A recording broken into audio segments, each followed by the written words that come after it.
ನೋಡಿದೆ, ತುಂಬಾ ಚೆನ್ನಾಗಿದೆ ಅಂತ ಅಷ್ಟೇ ಹಾಕಿದ್ದ. ಕಟ್ ಮಾಡಿದ್ರೆ ನೆಕ್ಸ್ಟ್ ಹಾಕಿದ ನನ್ನ ಬದುಕನ್ನ ಬದಲಾಯಿಸಿದ ಸಿನಿಮಾ ಅಂತ ಹಾಕಿದ. ಅಂದ್ರೆ ಪ್ರತಿಯೊಬ್ಬ ನಟನಿಗೆ ಮೊನಾಟನಸ್ ಅಂತ ಒಂದು ಇದ್ದೇ ಇರ್ತದೆ. ಆ ಮೊನಾಟನಸ್ ಅನ್ನ ಒಡೆದುಕೊಳ್ಳುವುದಕ್ಕೆ ಒಂದು ಬಹುದೊಡ್ಡ ಅಸ್ತ್ರ ಡೈರೆಕ್ಟರ್ ಸರ್. ಒಬ್ಬ ನಟನಾಗಿ ಏನು ಜನರ ಚಪ್ಪಾಳೆ, ಜನರ ಶಿಳ್ಳೆ, ಅವರ ಅಪ್ಪುಗೆ, ಅವರ ಶೇಕ್ ಹ್ಯಾಂಡು, ಅವ್ರ ಕಿರ್ಚಾಟಗಳು, ಅವ್ರು ಬಂದು ಬೆನ್ನು ತಟ್ಟಿ ಹಿಂಗ ಮಾಡಿದ ಸಕದ ಏನ್ ಕ್ಯಾರೆಕ್ಟರ್ಗಳು ಈ ತರ ಅಂತ ನಾನು ತುಂಬಾ ಅನ್ಕೊಂಡಿದ್ದೆ. ಬಂಗಾರದ ಮನುಷ್ಯ ಸಿನಿಮಾ ನೋಡಿ ಎಷ್ಟೋ ಜನ ಬದಲಾದ್ರು, ಈ ಸಿನಿಮಾ ಆ ತರದ ಕೆಲಸ ಮಾಡುತ್ತೆ ಅಂತಂದ್ರು.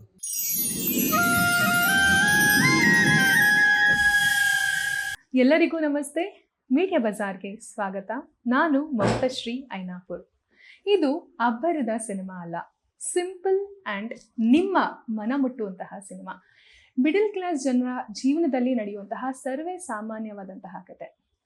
ಎಮೋಷನ್ ಜೊತೆಗೆ ಒಬ್ಬ ಸೋಂಬೇರಿ ಮಗ ಇದ್ರೆ ಯಾವ ರೀತಿ ಸಮಸ್ಯೆಗಳನ್ನ ಆ ಕುಟುಂಬ ಅನುಭವಿಸ್ಬೇಕಾಗತ್ತೆ ಅನ್ನೋದನ್ನ ರಾಜರತ್ನಾಕರ ಸಿನಿಮಾ ಮುಖಾಂತರ ತೋರಿಸಲಾಗಿದೆ.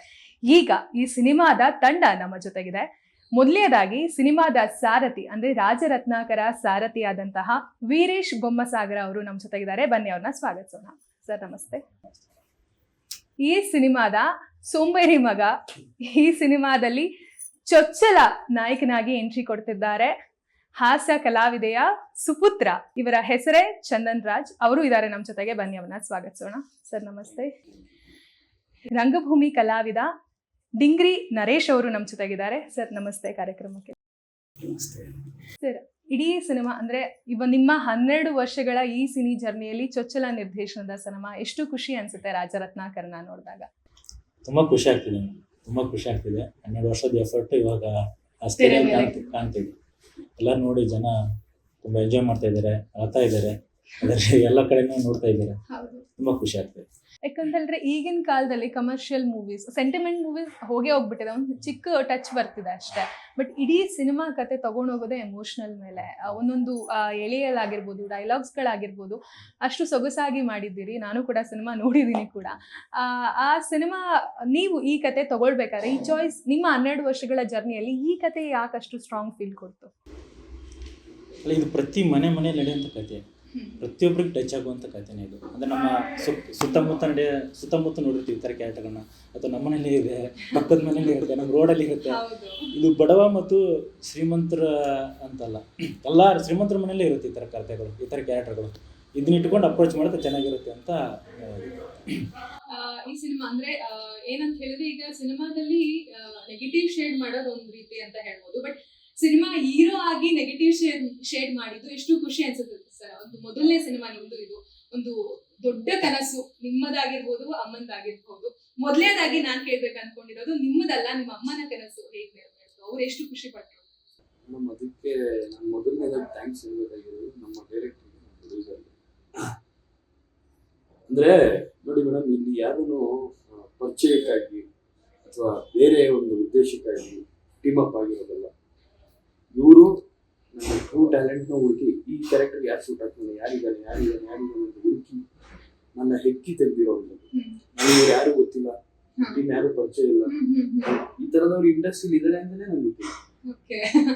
ಸೊ ಇವರು ಯಾರು ಸೂಟ್ ಆಗ್ತಾನೆ, ಈ ಕ್ಯಾರೆಕ್ಟರ್ ಯಾರು ಅಂದಾಗ ನಾವು ಯಾವ್ದೋ ಸಿದ್ಲಿಂಗ್ ಚಾನ್ಮಿನಾರಲ್ಲಿ ಯಾವುದೋ ಒಂದು ಶಾರ್ಟ್ ನೋಡಿ ಈ ಹುಡುಗ ಸೂಟ್ ಆಗ್ತಾನೆ ಅಂತ ಅವ್ರಿಗೆ ಜಡ್ಮೆಂಟ್ ಬಂದು ನನ್ನ ಕಾಂಟ್ಯಾಕ್ಟ್ ಮಾಡಿ ಕರ್ಸಿರೋದು. ಅದಕ್ಕೆ ಥ್ಯಾಂಕ್ಸ್ ಯಾರಿಗೆ ಹೇಳಬೇಕು, ಇವ್ರಿಗೆ ಹೇಳಬೇಕು. ನಾನು ಬಂದು ಸರ್, ನಾನು ಏನೋ ಒಂದಷ್ಟು ವರ್ಷ ಪರಿಚಯ ಇದ್ದು, ಸರ್ ಸಿನಿಮಾ ಮಾಡೋಣ ಅಂತ ಇದ್ದು, ಆತರ ಆಗಿರೋದು ಅಂತದಲ್ಲ. ಅಂದ್ರೆ ನಾನು ಒಬ್ನೇ ಅಂತಲ್ಲ, ನಮ್ಮ ಇಡೀ ಟೀಮ್ ಅಲ್ಲಿ ಯಾರ್ಯಾರು ಇದಾರೋ, ಡಿಗ್ರಿ ಆಗಿರ್ಬೋದು, ನಾಗರಾಜ್, ಚೇತನ್, ಇಮ್ರಾನ್ ಪಾಷಾ, ಇಂಗ್ಲೀಷ್ ಅಂತಿದ್ದಾರೆ, ಆಮೇಲೆ ಓಡಿ ಕ್ಯಾರೆಕ್ಟರ್ ಒಬ್ರು ಮಾಡಿದ್ದಾರೆ, ಸ್ಪರ್ಜನ್ ಅಂತ, ಎಲ್ಲರೂ, ಆಮೇಲೆ ಹೀರೋಯಿನ್ ಅಪ್ಸರ ಅವರು, ಎಲ್ರು ಯಾರು ಕರೆಕ್ಟ್ ಸೂಟ್ ಆಗ್ತಾರೆ ಅನ್ನೋರ್ನೇ ಸೆಲೆಕ್ಟ್ ಮಾಡ್ಕೊಂಡು ಮಾಡಿರೋದು. ಇದಕ್ಕೆ ನಾನು ಆಭಾರಿಯಾಗಿ ಡೈರೆಕ್ಟರ್ಗೆ, ನನ್ನ ಪ್ರೊಡ್ಯೂಸರ್ಗೆ, ನಮ್ಮನ್ನ ನಂಬಿ, ಹೆಸರನ್ನ ನಂಬಿ, ಈ ತರ ಒಂದು ಕಮರ್ಷಿಯಲ್ ಸಬ್ಜೆಕ್ಟ್ಗೆ ದುಡ್ಡು ಹಾಕಿರೋ ನಂಬಿ ನಾವು ಅವ್ರಿಗೆ ಆಭಾರಿಯಾಗಿರ್ಬೇಕು. ಅಮ್ಮನ ಕನಸು ನಿಜ, ಅದಕ್ಕೆ ಕನಸನ್ನ ನೆರವೇರಿಸಿದೆ ಇವರು. ಅಲ್ಲ, ಈಗ ಅಮ್ಮಂದಿರಿಗೆ ಮಗನ ಚಿಕ್ಕ ತೆರೆ ಮೇಲೆ, ಯಾಕಂದ್ರೆ ಆಶಾ ರಾಣಿ ಮ್ಯಾಮು ದೊಡ್ಡ ಆಕ್ಟರ್, ದೊಡ್ಡ ಕಲಾವಿದೆ. ಅದ್ರಲ್ಲೂ ನೆಗೆಟಿವ್ ಶೇಡ್ ಬಂತು ಅಂತ ಹೇಳಿದ್ರೆ ಭಯ ಪಡೋರೆ ಹೆಚ್ಚು ಅಂತಾನೆ ಹೇಳ್ಬೋದು. ಆಗ ಎಲ್ಲರಿಗೂ ಇರುತ್ತೆ, ನಾನು ಒಂದು ನೆಗೆಟಿವ್ ಶೇಡ್ ಮಾಡ್ತಿದ್ದೀನಿ, ನನ್ನ ಮಗನ ಒಂದು ದೊಡ್ಡ ಪರದೆಯಲ್ಲಿ ಫುಲ್ ಫ್ಲೆಡ್ಜ್ ಅಲ್ಲಿ ನೋಡ್ಬೇಕು ಅಂತ ಹೇಳಿ.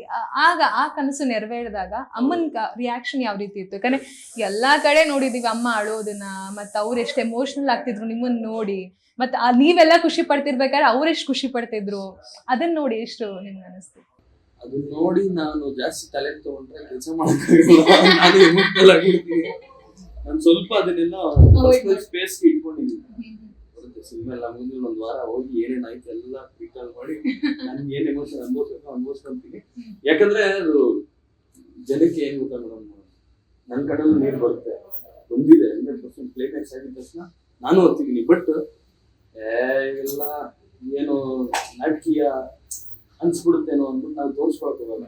ಬಟ್ ನನ್ನ ತಾಯಿ ನಾಟಕೀಯ ಅಲ್ಲ, ಅದ್ ಎಮೋಷನಲ್ ಈಸಿಯಾಗಿ ಅದು ಅವ್ರು ಎಷ್ಟು ಕಂಟ್ರೋಲ್ ಮಾಡ್ಕೋಬೇಕಂದ್ರೂ ಅದು ಕಂಟ್ರೋಲ್ ಆಗುತ್ತೆ. ನಮ್ದು ನಾಟಕೀಯ ಇರಲ್ಲ, ಬಟ್ ನಮ್ಮನ್ನ ನೋಡಿದಾಗ ಅನ್ಕೊಂಡ್ಬಿಡ್ತಾರೇನೋ ಅಂತ ನಾವು ಅವಾಯ್ಡ್ ಮಾಡ್ತಾ ಇರ್ತೀವಿ. ಎಲ್ಲಿ ಪ್ರಮೋಷನ್ ಗಿಮಿಕ್ ಅನ್ಕೊಂಡ್ಬಿಡ್ತಾರೆ. ಹಂಗ ಅನ್ಕೊಂಡ್ ಮೇಡಮ್, ನಮ್ ಡೈರೆಕ್ಟ್ರು ಥಿಯೇಟರ್ ಅಲ್ಲಿ ಶೋ ರನ್ ಆಗ್ತಾ ಇದೆ, ಅವ್ರ ಫ್ರೆಂಡ್ ಒಬ್ರು ಬಂದ್ರು. ಹೇಳಿ ಅವರು ಫ್ರೆಂಡ್ ಅವರು ಅಂದ್ರೆ ಇಂಡಸ್ಟ್ರಿ ಸ್ಟ್ರಗಲ್ ಇರ್ತಾರಲ್ವಾ, ಇನಿಷಿಯಲ್ ಸ್ಟೇಜ್ ಇಂದ ಒಂದು ಮೂಲೆಯಲ್ಲಿ ಹೋಗಿ ಯಾರು ಕಂಡ್ರೆ ಬಿಕ್ಕಿ ಹತ್ತಿದ್ದಾರೆ ಇಬ್ರು ತಪ್ಕೊಂಡು. ಹೆಂಗಾಗತ್ತೆ ಹೇಳಿ? ಆಗಲ್ಲ. ಅದೆಲ್ಲ ತೋರ್ಸ್ಕೊಂಡ್ರೆ ತಪ್ಪಾಗ್ಬಿಡುತ್ತೆ ಅಂತ, ಅಂದ್ರೆ ಜನಕ್ಕೆ ನೀವ್ ಹೇಳಿದ್ರಲ್ಲ ಗಿಮಿಕ್ ಮಾಡ್ತಾವ್ರೆ ಅನ್ಕೊಂಡ್ಬಿಡ್ತಾರೆ, ನಾವು ತೋರ್ಸ್ಕೊಳಕ್ ಹೋಗಲ್ಲ. ಬಟ್ ನಮ್ ತಾಯಿ ಹತ್ತಿರೋದು ನಿಜ, ಜನ ನಂಬ್ತಾರೆ. ನಾವು ಹತ್ತಿರೋದು ನಿಜನೇ, ಬಟ್ ನಮ್ಮ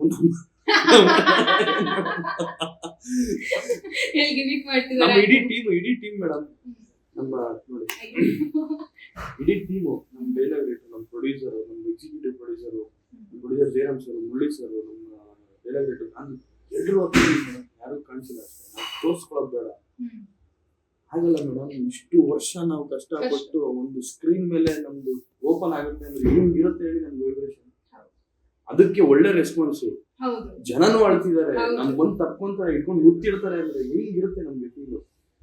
ಸೊ ಆತರ ಇದೆ. ತಾಯಿ ಆಶೀರ್ವಾದ, ನಮ್ಮ ತಾಯಿ ಆಶೀರ್ವಾದ, ನಮ್ಮ ತಂದೆ ತಾಯಿ ಆಶೀರ್ವಾದ, ಇವರ ಕುಟುಂಬದ ಆಶೀರ್ವಾದ, ಎಲ್ಲರ ಕುಟುಂಬದ ಆಶೀರ್ವಾದ, ಎಲ್ಲರೂ ಬೆಳ್ಕೊಂತ ಇದ್ದಾರೆ, ತುಂಬಾ ಜನ ಬೆಳ್ಕೊಂತ ಇದ್ದಾರೆ. ಸೊ ಆಗುತ್ತೆ, ಒಳ್ಳೇದು. ಎಷ್ಟೊಂದು ಜನ ಹೇಳ್ತಿದ್ದಾರೆ ಗಾಲೆ ಡೈಲಾಗ್ ರಿಪೀಟ್ ಅನ್ನೋ ತರ, ಬಡವ್ರ ಮಕ್ಳು ಬೆಳಿಬೇಕು ಅನ್ನೋ ತರ. ಸರ್, ಇಮೋಷನಲ್ ಆದ್ರಿ ಸಿನಿಮಾ, ಯಾಕಂದ್ರೆ 12 ವರ್ಷದ ನಿಮ್ಮ ಕೂಸಿ ಇದು, ಒಂದ್ ದೊಡ್ಡ ಆಸೆನೇ ಇರುತ್ತೆ, ನನ್ನ ಸಿನಿಮಾ ಈ ಮಟ್ಟಕ್ಕೆ ಬೆಳಿಬೇಕು ಅಂತ ಹೇಳಿ. ಆಲ್ಮೋಸ್ಟ್ ಜನಗಳು ಕೂಡ ರೀಚ್ ಮಾಡಿಸ್ತಾ ಇದ್ದಾರೆ, ಅದ್ರ ಬಗ್ಗೆ ಹೇಳೋದಾದ್ರೆ ಸರ್? ಇಲ್ಲ, 12 ವರ್ಷ ನಾವೇನು ಅನುಭವಿಸಿದ್ವಿ ನಮಗೆ ಮಾತ್ರ ಗೊತ್ತು. ಏನ್ ಅನುಭವಿಸಿದ್ವಿ ನಾವೆಲ್ಲ ಕ್ಯಾರೆಕ್ಟರ್ಗಳು ಅಲ್ಲಿ ಮಾತಾಡ್ತಾ ಇದ್ವಿ. ನಿಮ್ಮ ಸ್ವಂತ ಅನುಭವನ ನೀವು ಸ್ಪರ್ಧೆ ಮೇಲೆ ಹಸಿವು, ಆ ಸಿನಿಮಾ ಬರುತ್ತೆ, ನನ್ನ ಹಸಿವು, ಹತಾಶೆ, ಯಾತನೆಗಳು, ನನಗಾಗಿರೋ ಅವಮಾನಗಳು, ನೋವುಗಳು, ಆ ಪ್ರತಿಯೊಂದು ಕ್ಯಾರೆಕ್ಟರ್ಲ್ಲ ನಾನು ತೋರಿಸಿದ್ವಿ.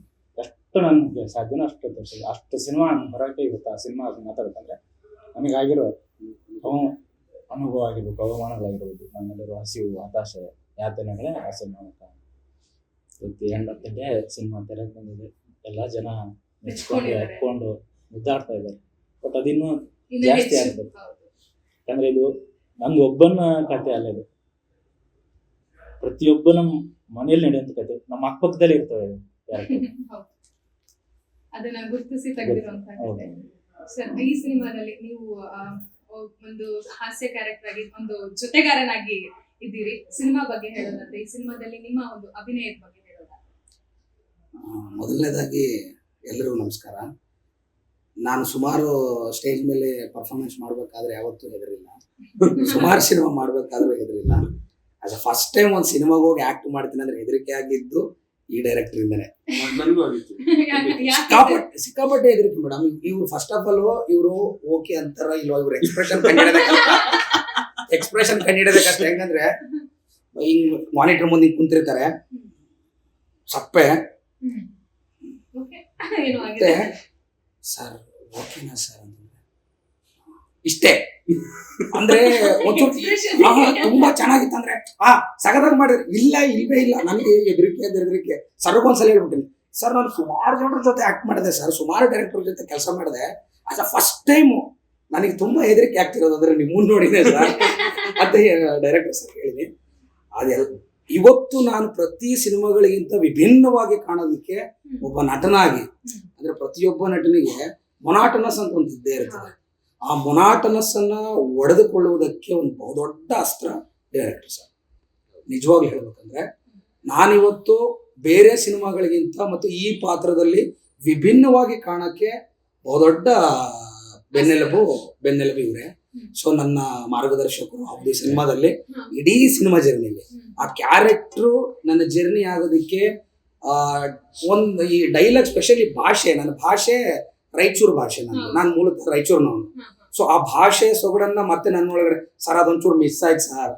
ಆಮೇಲೆ ಇದರಲ್ಲಿ ಕಾಂತರಾಜ್ ಅಂತ ಒಬ್ರು ಇದ್ದಾರೆ, ಅಂತ ಬರೋ ಅಣ್ಣ ಅದೊಂಚೂರು ಹಿಂಗಾಯ್ತಣ್ಣ, ಹಿಂಗ್ ಬರ್ಬೇಕು ಹಿಂಗ್ ಇಬ್ರು ಸರ್ ಸ್ಯಾಟಿಸ್ಫ್ಯಾಕ್ಷನ್ ಇಲ್ಲ ಮನುಷ್ಯರಿಗೆ.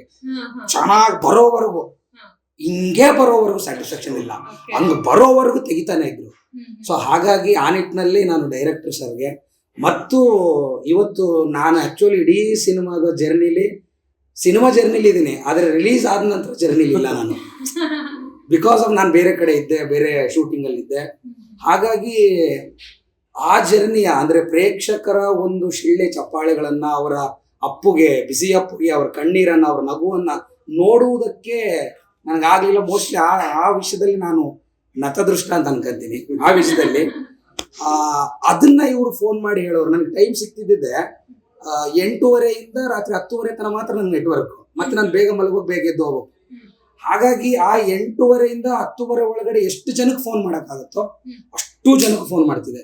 ಅವ ಫೋನ್ ಮಾಡ್ತಾ 12 ಗಂಟೆ ಆಗೋದು. 12 ಗಂಟೆವರೆಗೂ ಫೋನ್ ಮಾಡಿ 3 hours ಮಲ್ಕೊಂಡು ಮತ್ತೆ ಬೆಳಿಗ್ಗೆ 4 ಗಂಟೆಗೆ ಎದ್ದು ಹೋಗ್ತಿದ್ದೆ. ಈ ಸಂದರ್ಭದಲ್ಲಿ ಪ್ರತಿಯೊಬ್ರು ನೋಡಿದವರೆಲ್ಲ ನನಗೆ ಅಂದ್ರೆ ಎಕ್ಸ್ಪ್ಲೇನ್ ಮಾಡಕ್ ಆಗ್ತಿಲ್ಲ, ತುಂಬಾ ಎದುರಿದ್ದು ಅನುಭವಿಸ್ಬೇಕಂತ ಅನಿಸ್ತು, ಅದನ್ನ ಮಿಸ್ ಮಾಡ್ಕೊಂಡೆ ಅಂತ ಅನಿಸ್ತು. ನಾನು ಹೇಳ್ತೀನಿ ಸರ್, ನನ್ನ ದೇಹ ಇಲ್ಲಿದೆ ಸರ್, ಮನಸ್ಸು ಮಾತ್ರ ನಿಮ್ ಕಡೆ ಇದೆ.